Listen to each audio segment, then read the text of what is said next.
Hello, it's Jussi here. I got this request to do a tutorial on this one funky kind of lick from one of my shorts. So I'm gonna do it. At least I'm gonna try to explain what's going on. It's basically, yeah, it's this kind of thing. Yeah, sorry.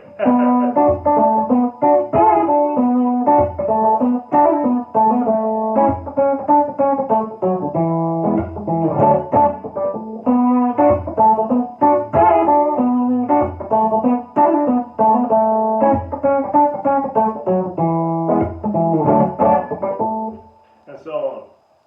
So what's happening in there? One thing to start out with, because I'm big on concepts, and principles and rules, only to be able to break them when needed, when wanted, So when you feel like it. One thing about this kind of a funky feel to establish is that it's most of the time we want things to be staccato, so like short. That sounds like an element that it's commonly used in that kind of feel and music, no matter what genre you play. But especially when it's like rhythm based music. And then if you compare it, it's like if you play like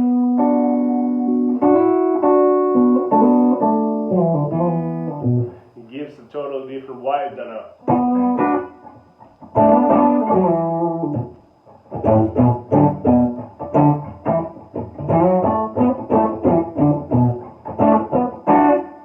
okay, I digress a little bit. I'm a big rambler when it comes to explaining things. Anyway, we are in B minor, or it's kind of a B minor. No, yeah, it's a B minor thing. And we're starting out with the bar chord. So now I'm diving into this lick. To the bar chord, half bar in B minor. So the 9th fret and then the 7th fret. Okay, that's what we use in there. And we start out with the root note, and I'm plucking down with my thumb, and then with these two guys, index and middle fingers, I'm doing the upstroke kind of a thing. All right, so that's how we divide the chord.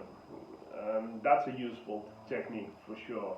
In any case, but this kind of rhythm playing. So one other thing about the rhythm is that you notice that it's like we have these 16th notes, but they are swung. So it's like instead of going da da da da da da da da, we go da da da da da da da da da. So it's like da da. Okay, so what's happening there? It's again the root, the chord. Then we hit the 7th, the A, 2 times, 1 time. All right, plucking with my thumb and my index. Then back to the root. All right, and then back onto the double stop there. So far we got this. I'll take it slow. All right. Then we are hitting the standard rock and roll double stop. So we have the E and the G sharp notes there on the 9th fret, the 3rd and the 2nd string. So, and then we're going back to the 7th fret again. So it's like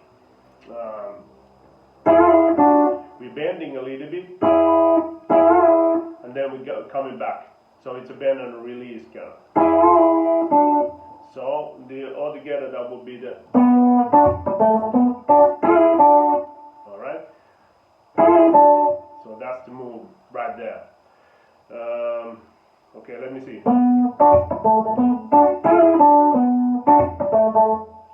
Yeah. So the second phrase starts out the same, but then when we hit the double stop the second time, we'll do a little hammer on pull kind of thing. So I'm hammering on the third string, letting these two strings ring out, hopefully. Hammering and then pulling back off. So it's a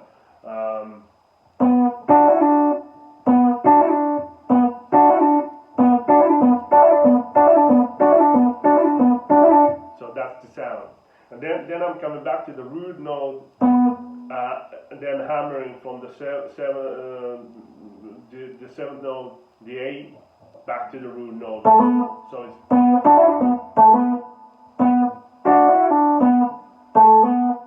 all right. So that second time we go. Sorry, the whole thing would be like this.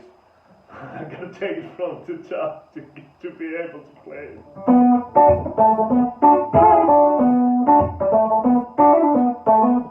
All right, that would be so far. Oh, by the way, one other thing. I'm doing this slap usually on the second and second and the fourth beat. So that. So if you haven't done that kind of technique before, that would be like an exercise in itself to do just that.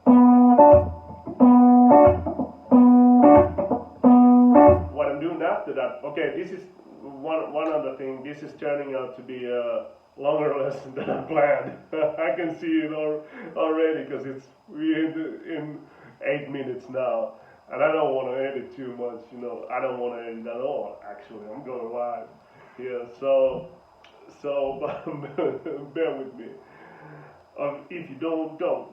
But, yeah, so what I'm doing there is, when I come back after the slap, I'm doing, and this is the common thing for me to do all the time, is to, after the slap, I'm playing some ghost notes, so I'm damping with the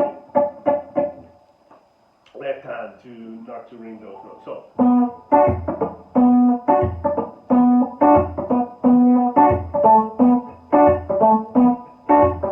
now I'm playing with this thing that let it ring out a little bit more, or then shortening it. So that gives you variety.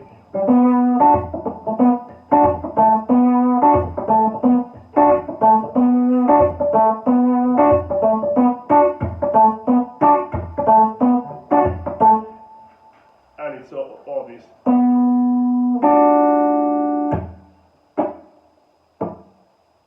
All right.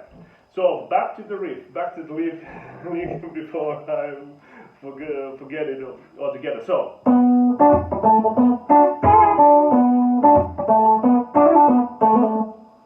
Yeah, it's.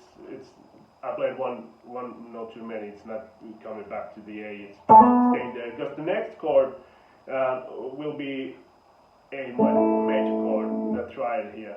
So when we move to that, it's going to be.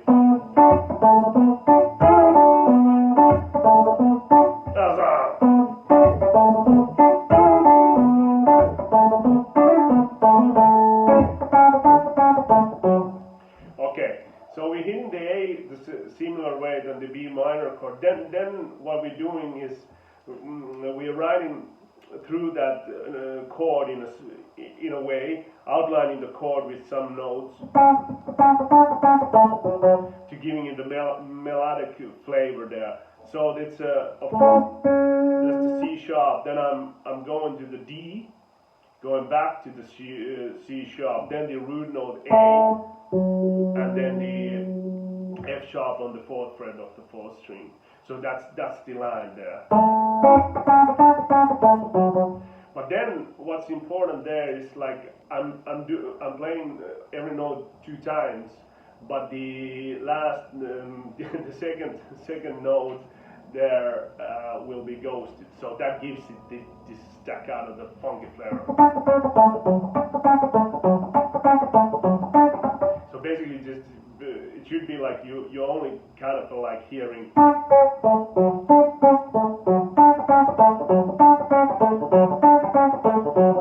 Okay, so that's glad. Oh, sorry. Then we go to the A chord. So it's the root, the fifth, and the root again. I'm just blocking first the bass note, the root note. Then I'm using my index, middle, and the A finger there, ring finger, as they say. There's a slap after that, and then the chord again, and then the root note. So that's it basically. And then when I'm just going down to the D chord, same shape, strumming 2 times, and that's it. So,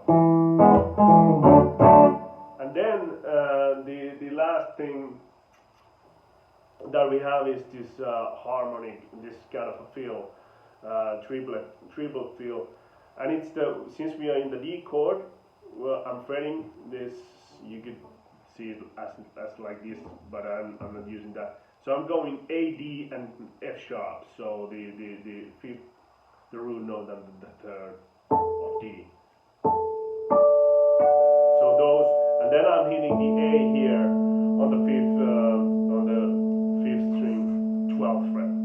So, and that's the 7th again to the B minor. So that leads nicely back to the, because that's if I loop it. So that's the move.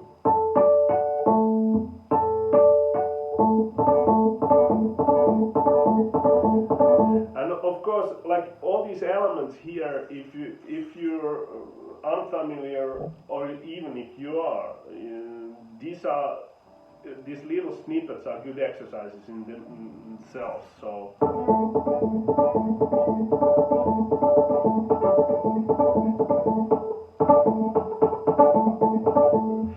that's the way I like to practice, just to every time like make music or come out of a little bit variation, and then it becomes its own thing, own riff. So, but basically, there you have it. That's the riff. Let me try and play it a couple of times, maybe in tempo, and then slower if I can. Oh, sorry.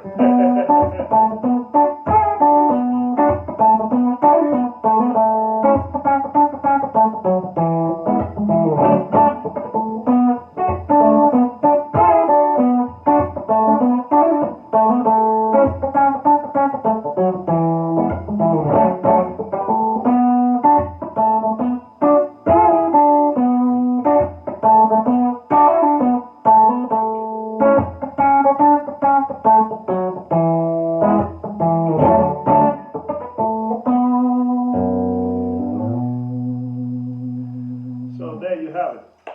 That's the lick. Hopefully you're getting more out of it than just a riff. Even if you don't care about this riff, there's some useful techniques there. The staccato thing.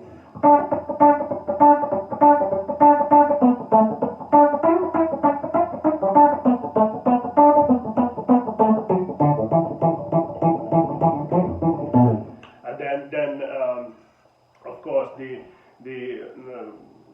Henrik's thing of dividing chords.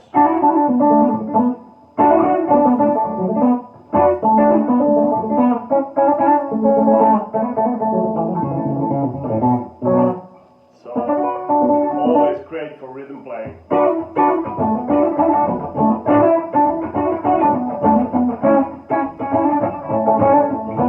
So what I didn't mention is yeah, I'm playing fingerstyle, and maybe I'm calling this like a fingerstyle funk kind of a thing, but of course you could do this with a pick too.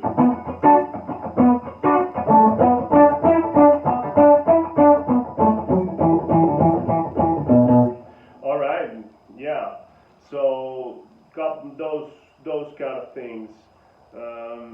Keeping it rhythmic, keeping it staccato, digging into the swung thing, playing with the swung thing, and straight.